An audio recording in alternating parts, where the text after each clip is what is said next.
है present perfect continuous tense. इससे पिछले 3 वीडियो लेक्चर्स में मैंने आपको 3 अलग अलग टेंसेस, प्रेजेंट के 3 tense, present indefinite, present continuous और प्रेजेंट परफेक्ट टेंस के बारे में बताया था।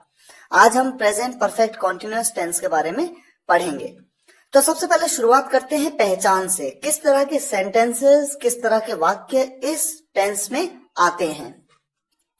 आपको याद होगा जब मैंने आपको प्रेजेंट कॉन्टिन्यूअस टेंस पढ़ाया था तो मैंने आपको बताया था कि जिन वाक्यों में मेन वर्ब के साथ यानी मुख्य क्रिया के साथ रहा है, रही है, रहे हैं और रहा हूं का प्रयोग होता है वो प्रेजेंट कॉन्टिन्यूअस टेंस की कैटेगरी में आता है। यहां पर भी उसी तरह से मेन वर्ब के साथ रहा है, रही है, रहे हैं और रहा हूं का प्रयोग होता है, लेकिन साथ ही साथ समय के साथ से का प्रयोग भी होता है। ऐसे वाक्यों में समय के साथ से का प्रयोग, से के लिए सिंस या फॉर का यूज किया जाता है। ये बात आने वाली स्लाइड्स में मैं आपको बताऊंगा और एक सेपरेट वीडियो लेक्चर में मैंने प्रेपोजिशंस चैप्टर में आपको ये बात बताई थी। फिलहाल देखिए एग्जाम्पल आपके सामने 2 लिखे हुए हैं। राम 2 घंटे से घूम रहा है, सीता सुबह से रो रही है। समय के साथ से का प्रयोग, 2 घंटे से, सुबह से, रहा है, रही है। तो रहा है, रही है, रहे हैं, रहा हूं का प्रयोग और साथ ही साथ समय के साथ से का प्रयोग। तो कोई भी ऐसा सेंटेंस, माना मैं कहूं मैं कल से खेल रहा हूं, मैं 1998 से यहां रह रहा हूं, मैं 2013 से इस कंपनी में काम कर रहा हूं, तो समय के साथ से का प्रयोग और रहा, रही, रहे हैं का प्रयोग। अब सबसे पहले हम ये देखें कि से के लिए सिंस या फॉर का यूज किया जाता है। कहां पर सिंस, कहां पर फॉर। तो देखिए सिंस का प्रयोग पॉइंट ऑफ टाइम के लिए और फॉर का प्रयोग ड्यूरेशन ऑफ टाइम के लिए। यूं तो मैंने प्रेपोजिशंस में इस बात को डिटेल से समझाया था, पर एक रिवीजन के तौर पे पॉइंट ऑफ टाइम का मतलब हुआ निश्चित समय, एक पर्टिकुलर समय से की बात की। और ड्यूरेशन ऑफ टाइम का मतलब है, ड्यूरेशन जैसा कि वर्ड कहता है आपको अवधि, समय की अवधि के बारे में, समय के अंतराल के बारे में बताएंगे। एग्जाम्पल देखिए आप, सिंस 2 AM, 2 बजे से, एक पर्टिकुलर टाइम दिया आपको, 2 बजे से, सुबह 2 बजे से। सिंस 2 PM, शाम के, दोपहर के 2 बजे से। और सिंस 2 o'clock में कहता हूं तो 2 बजे से, चाहे वो सुबह के हों चाहे वो दोपहर के हों। Since 1998, since 2005, since 2009। मंडे से, सिंस मंडे। ट्यूसडे से, सिंस ट्यूसडे। इसी तरह से चलते हुए अगर हम कहें since Wednesday, since Thursday, since Friday, since Saturday, since Sunday. अगर मैं कहूं सुबह से तो मैं कहूंगा सिंस मॉर्निंग, शाम से सिंस इवनिंग, दोपहर से सिंस आफ्टरनून, रात से सिंस नाइट। कल से सिंस यस्टरडे, परसों से, बीता हुआ परसों, परसों से सिंस डे बिफोर यस्टरडे। बचपन से सिंस चाइल्डहुड, या मैं कहूं जन्म से सिंस बर्थ। उस दिन से सिंस दैट डे, वो एक पर्टिकुलर डेट है, पर्टिकुलर डे है, उस डे से अब तक, since that day. Since my dad was born, जब मेरे पिताजी पैदा हुए थे तब से, कब से, जब मेरे पिताजी पैदा हुए थे। सिंस, सिंस का मतलब से, कब से, माई डैड वॉज बोर्न, जब मेरे पिताजी पैदा हुए थे। तो सिंस का प्रयोग इस तरह से किया जाता है। बाकी एक बात मैं कहूंगा, यहां पर मैं आपको कॉन्सेप्ट्स बता रहा हूं, जैसे जैसे आप इसकी प्रैक्टिस करते जाएंगे कॉन्सेप्ट आपको और बेहतर क्लियर होता जाएगा। अब देखिए फॉर का प्रयोग, फॉर 2 seconds, 2 सेकंड से एक अवधि की बात करी, अंतराल की बात की, ड्यूरेशन की बात। 2 मिनट से फॉर 2 minutes, 2 घंटे से फॉर 2 hours, 2 दिन से for 2 days, for 2 weeks, for 2 months, for 2 years, for 2 centuries, centuries मतलब सदियां, 2 सदियों से फॉर 2 centuries। काफी देर से फॉर अ लॉन्ग, कुछ देर से फॉर अ वाइल, इन्हें आप याद कर सकते हैं।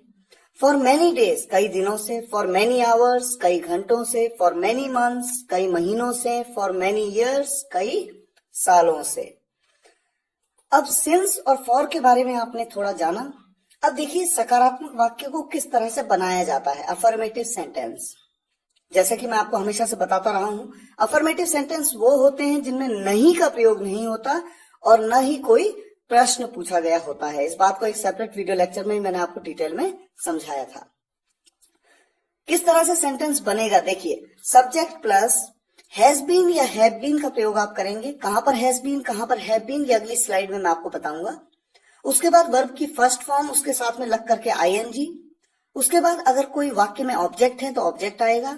उसके बाद समय का प्रयोग। अब सिंस या फॉर में से कौन सा यूज करना है, ये बात पिछली स्लाइड्स में मैंने आपको एक आइडिया दिया है उसके अनुसार। और उसके बाद जो समय के बारे में बात हुई है वो आपको लिखना है। अब देखिए हैज बीन का प्रयोग आप करेंगे थर्ड पर्सन सिंगुलर सब्जेक्ट के साथ। जैसा कि आपने प्रेजेंट परफेक्ट टेंस में भी देखा, हैज का प्रयोग थर्ड पर्सन सिंगुलर के साथ और बाकी सभी सब्जेक्ट्स के साथ हैव का प्रयोग। और जहां तक बात है सब्जेक्ट्स की, तो मैंने एक सेपरेट वीडियो लेक्चर में आपको first person, second person, third person के सिंगुलर प्लूरल कॉन्सेप्ट के बारे में डिटेल में समझाया है। अगर आपको इसका कॉन्सेप्ट क्लियर ना हो तो प्लीज एक बार वो वीडियो जरूर देखिए। अब देखिए कुछ एग्जांपल्स आपके सामने हैं। अगर मैं कहूं राम घूम रहा है, यहां पर समय की बात नहीं हुई, केवल रहा है, रही है, रहे हैं का कॉन्सेप्ट है। तो ये प्रेजेंट कॉन्टिन्यूअस टेंस का सेंटेंस हुआ। राम घूम रहा है, राम इज वॉकिंग। लेकिन जब मैं कहता हूं राम 2 घंटे से घूम रहा है, यहां पर अगर आप देखें तो समय के साथ से का प्रयोग हुआ। 2 घंटे से समय की अवधि के बारे में बात हुई तो आप कहेंगे फॉर 2 आवर्स। लेकिन ये प्रेजेंट परफेक्ट कॉन्टिन्यूअस टेंस का सेंटेंस है, यहां पर हेल्पिंग वर्ब आप यूज करेंगे हैज बीन, क्योंकि मेरा सब्जेक्ट जो है राम वो एक थर्ड पर्सन सिंगुलर सब्जेक्ट है। Ram has been walking for 2 hours. इसी तरह से देखिए प्रेजेंट कॉन्टिन्यूअस में एक सेंटेंस है, अगर मैं कहूं मैं खेल रहा हूं, आई एम प्लेइंग, बहुत सिंपल। लेकिन जब मैं कहता हूं मैं सुबह से खेल रहा हूं तो ये प्रेजेंट परफेक्ट कॉन्टिन्यूअस टेंस का सेंटेंस बन गया, क्योंकि यहां पर समय के साथ से का प्रयोग हुआ। I have been playing since morning. इसी तरह से नेक्स्ट नेगेटिव सेंटेंसेस, नकारात्मक वाक्य जहां पर नॉट का प्रयोग होता है। कुछ नहीं करना खास, हैज बीन या हैव बीन जो भी आप यूज करेंगे उसके बीच में नॉट का प्रयोग कर देंगे। अब देखिए एग्जाम्पल है राम 2 घंटे से नहीं घूम रहा है। Ram has not been walking for 2 hours. मैं दोपहर से नहीं खेल रहा हूं। मैं नहीं खेल रहा हूं कब से, दोपहर से। समय के साथ से का प्रयोग। आई हैव नॉट बीन, यहां पर हैव बीन का प्रयोग क्यों किया, क्योंकि जो मेरा सब्जेक्ट है आई वो थर्ड पर्सन सिंगुलर सब्जेक्ट नहीं है। कैसा सब्जेक्ट है बाय द वे, ये एक फर्स्ट पर्सन सिंगुलर सब्जेक्ट है। I have not been playing since afternoon. और इसी तरह से इंटेरोगेटिव सेंटेंसेस में आपको क्या करना होगा, सबसे पहले WH फैमिली का यूज, जिसके बारे में आपको WH फैमिली के वीडियो लेक्चर में मैंने डिटेल में समझाया था कि कौन सी होती हैं WH फैमिलीज, और सभी टेंस के वीडियो लेक्चर में मैं आपको बताता जा रहा हूं। WH फैमिली, उसके बाद हैज या हैव का प्रयोग सब्जेक्ट के अनुसार, उसके बाद सब्जेक्ट, उसके बाद नॉट का प्रयोग अगर उस वाक्य में है तो। अगर प्रश्नवाचक वाक्य में नॉट का प्रयोग, नहीं का प्रयोग है तो नॉट लगाएं, नहीं है तो मत लगाइए। उसके बाद बीन, उसके बाद वर्ब की फर्स्ट फॉर्म लग करके आईएनजी, उसके बाद ऑब्जेक्ट और फिर सिंस फॉर का यूज टाइम के अनुसार। अगर अवधि की बात हुई तो फॉर, और अगर पॉइंट ऑफ टाइम यानी निश्चित समय की बात हुई तो सिंस का प्रयोग। कुछ एग्जांपल्स ले लेते हैं। राम 2 घंटे से कहां घूम रहा है, यहां पर WH फैमिली है कहां, कहां को आप कहते हैं where. Where has Ram been walking for 2 hours. वो कब से खेल रहा है, यहां पर आपको समय दिया नहीं है लेकिन पूछा गया है वो कब से का प्रयोग। कब से को क्या कहते हैं, सिंस व्हेन। ये बात WH फैमिली में आपने देखी थी। Since when has he been playing.